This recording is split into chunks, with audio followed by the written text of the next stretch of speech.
मोदी को कोसने वाले लोगों, ज़रा आप ये बात ध्यान से सुनिए कि जो उन्होंने वादा किया था उससे कहीं ज़्यादा निभाया है। राम मंदिर किसी की हिम्मत नहीं थी बनवा दे। 500 साल में ये लोग कहाँ थे?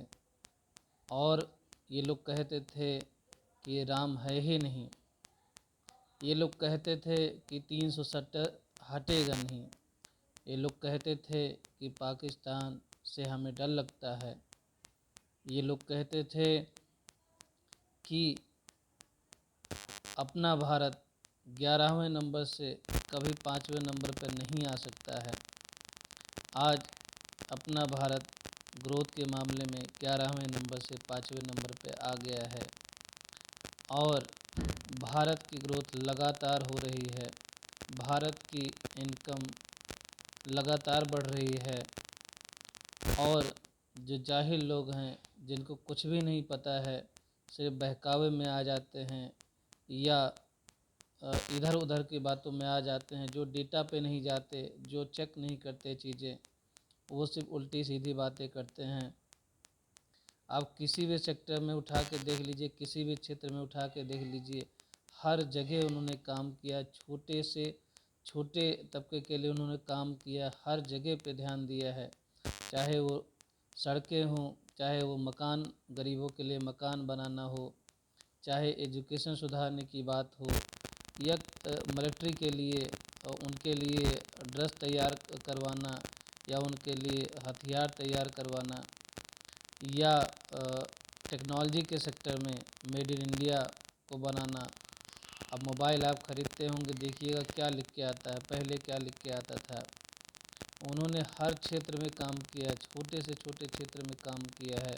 चाहे वो लेटरिन बाथरूम बनवाना हो, चाहे कोई भी चीज़ें हो, चाहे वो क्या कहते हैं इंश्योरेंस करवाना हो, हेल्थ बीमा कराना हो, किसान बीमा कराना हो, बहुत सारी चीज़ें। नरेगा में पैसा पहले बेईमानी हो जाती थी, अब ऑनलाइन पेमेंट किया, खाते खुलवाए।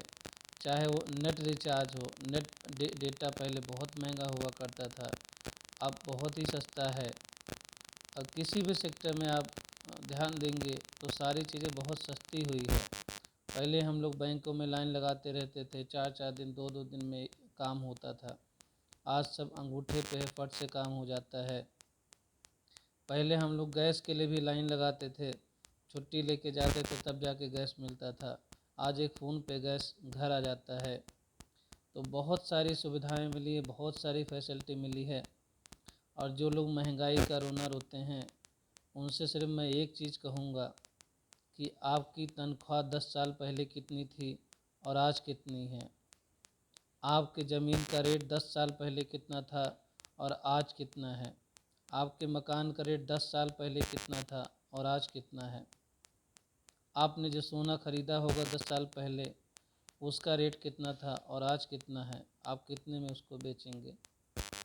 तो ऐसे बहुत सारी चीज़ें हैं जो आपको लाभ दिला रही हैं, मगर कुछ सनकी और पागल लोग इसको समझ नहीं पा रहे हैं और वो विरोध कर रहे हैं। आप सारी चीज़ों पे रिसर्च करिए, पढ़िए, डेटा देखिए, उसके बाद बात करिए कि कितने हॉस्पिटल, कितने स्कूल, कितनी चीज़ें बनाई गई हैं, कितनी सड़कें बनाई गई हैं, कितना काम हुआ है।